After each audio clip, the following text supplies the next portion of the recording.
Hi, and welcome to Mindful, Beautiful, and Thriving, a podcast series by Tharaka Foundation focused on youth mental health. Before we begin today's episode, I just wanted to let you all know that all content that is found in our podcast is created for informational purposes only. This content is not intended to be a substitute for professional medical advice, diagnosis, treatment, or therapy. Always seek the advice of your physician or other qualified health provider with any questions you may have regarding a medical condition, and never disregard professional medical advice or delay in seeking it because of something you have heard in this podcast. Thank you so much, and without further ado, let's get started. Hello, everyone. Welcome to Mindful, Beautiful, and Thriving. My name is Vihaan My name is Soven Saste. and this episode is about college applications. So right off the bat, Vihan, I want to ask you, have you been feeling the pressure lately? I know it's like we're nearing like deadlines and everything like that. So Yeah, I've actually been feeling a fair amount of pressure just due to the fact that, there's a lot of stuff entailed in college apps, the application process. There's a lot of stuff that could slip your mind, and it's all due very soon. So yeah, I have been feeling quite a bit of pressure, mainly from myself because of all the stuff that I know that I have to get done before the certain deadline. How about you? Any pressure? yeah, it's just a lot of essays, a lot of writing, a lot of like I can't say pressure from people, but you're worried. Oh, like is this person writing better essays than me? Like do they have more activities than me? And all that kind of stuff like that. So you just you got to cancel out the noise. I feel like a little bit. Yeah, I've been feeling honestly a lot of that too, because even though like when you're doing your applications, you're trying to make it the best as possible. I feel like for everyone, a small part of them is thinking, well, there's people like who do more than me and are kind of better than me out there writing these applications. So kind of thinking, what's the point? But I think that's kind of a bad mentality to have. Even though I had that mentality in the beginning too, I think even though since other people might do more than you and might have accomplished more, everyone's like their own person. And so it doesn't necessarily make them better. So even though they might have more than you and might have better essays, you should just try your hardest because who knows what might happen. Yeah, yeah, definitely. I mean, I think like that kind of ties in the idea that college is supposed to be a good fit for you. Like you apply somewhere that you think will be like a good place for you to learn and have fun, all that stuff. But you don't base it off of, oh, I need to go to this college because the rankings say it's good. Like not everything is meant to happen, and you can't really just expect, okay, I'm gonna get into this place because my grades are. Well, I'm not gonna get into this place because I'm not smart enough. No one that like the answer is no one really knows like how any of this actually works because it's not a science. Like it's reviewed by human beings, and like applications are like the decisions are made by admissions officers. So there's no actual like way to predict what they're gonna do. And again, it goes back into if they don't think that you're a good fit, maybe you just aren't a good fit. Maybe it's not you're not a good student, but maybe there's a better place for you to learn. And so you just have to try your best where you are applying, but don't be discouraged if you don't get in because it's not a reflection of your character. Yeah, I think that's a really good way to put it because I especially like what you said about it not being a science because you can't judge where you'll be placed just based on your stats because it isn't a robot reviewing your applications. It's people. And so, even though someone might have better stats and better essays, something you say in your application might resonate with one of the admissions officers and you might end up getting in. So, though you should never be discouraged by the fact that other people might have better stats and better extracurriculars, you should always just be true to yourself. Because in the end, if you are a good fit to that college, I think your admissions decision will reflect that. And there's nothing like that can be done. So I think you should just always try your hardest and no matter what, put your full effort into it because you never know what may happen. Yeah. That's the thing. Like, if you're applying to a lot of reach schools, like I know I am, I'm applying to a lot of reach schools, and I realistically I won't get in. But it's like if you are applying to these schools, just put in as much effort as you can because you don't want to apply anywhere half-heartedly. Like, if you're gonna do something, just go in full effort or just don't do it. And that's the same thing where like just be happy with where you're applying, and if you're not happy with where you're applying, then apply somewhere else. Like, you should never apply somewhere where you don't want to go because you're just wasting your own time at that point. So you need to find a list of schools that you actually want to go to.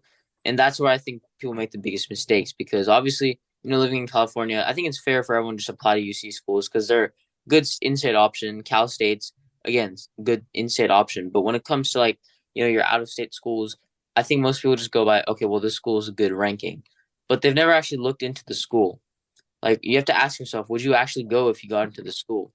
And if the answer is no, then I don't think you should be applying there because you're spending money on the application, you're spending a lot of time on it, and you're getting emotionally invested into it, like your decision, right?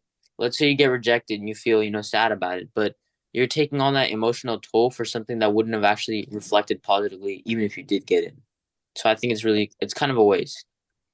Yeah, I definitely agree with that. I know a lot of people I know at least are applying to all these big name schools without even seeing if it's a good fit for them, you know? Like they hear the names Harvard, Cornell, Yale, Princeton, and they start applying to these schools. But I think in reality, if you really asked them, why do you want to go? They couldn't give you a solid answer besides, I just want to go for the name. And so I think that when they're filling out those applications, there's not a lot of stuff that resonates them, and that's what makes it hard for them and others to fill out these applications because they're trying to go to a school just for the name instead of actually feeling a connection with the school. And so that's why I think it's also very important to do extensive research on the schools you want to go to and consider if you would actually go to them just because you don't want to do all that effort and then say you do get admitted, but then decide not to go because that at the end it's just a waste of time and money because you were only interested in it because of the name. Wouldn't you agree? Yeah. I think another factor to consider is like logistics as for cost and everything. Obviously, don't let cost be a defining factor because there's ways you can work around financial aid and taking student loans and stuff like that. But I think you should always have a talk with your parents, like ask for where they're comfortable letting you go, because ultimately the decision might be yours, but they're going to be affected if you want your parents to help you out with the payment or just to support you in general. So I think as for that, you have to be a little bit realistic with where you're applying in the sense of like, okay, well, where is the school located? How am I going to get there? How can I afford this? All these factors matter, and you got to look into it beforehand. And if the school is really a great fit, you can obviously, you can work around barriers. But if you're leaning on the fence of, well, I don't really know if I want to go here that much, and it's like, really, it's a pain to get to the school, it's going to be really expensive and stuff like that, maybe you can consider taking it off your list. So there's many factors to consider because how you feel right now is not going to be how you feel for the next 4 years at the school. You have to realize like college, it's a good place to go have fun and all that stuff, but you got to consider what are these schools offering for you for your future, right? That's ultimately the end goal because you're going there to learn and you're going there to get opportunities set up for your future. So obviously you don't have to know what your future is right now, but you should have somewhat of an idea of where you want to be the next 5 years or so because after you go to college, then you're going to have to hit the ground running unless you want to take an extra few years to get a master's degree or stuff like that. But even then, you have to be more specialized in what you want to do. So you have to consider where these schools are going to end you up in another 4 years. Because if you're not going to end up in a place where you're ready for success, then you have to ask yourself, is this school really the best place to go to?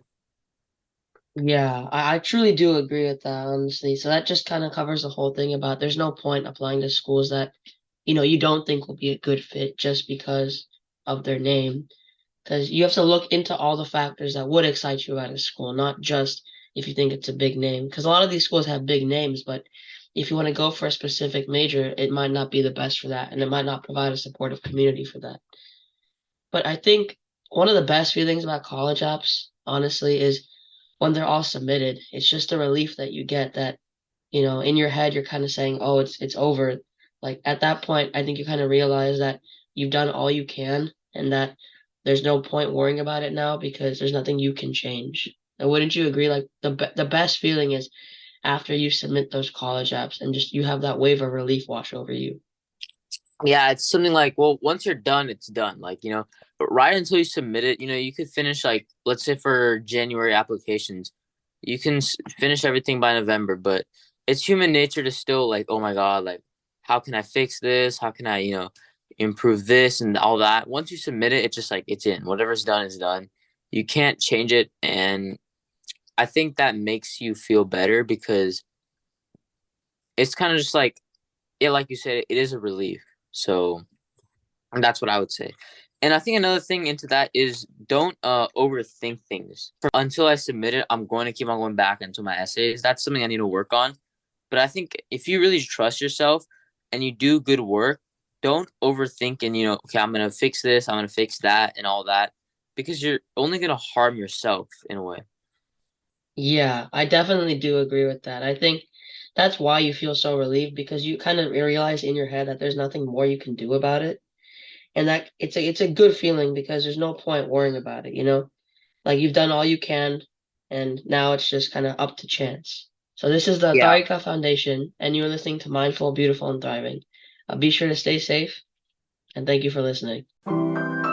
You are listening to Mindful, Beautiful, and Thriving, a podcast series by Tharaka Foundation. As part of our youth series, we will be releasing new episodes every Friday, so make sure to continue to check those out. We hope you enjoyed this podcast, and thank you so much for listening.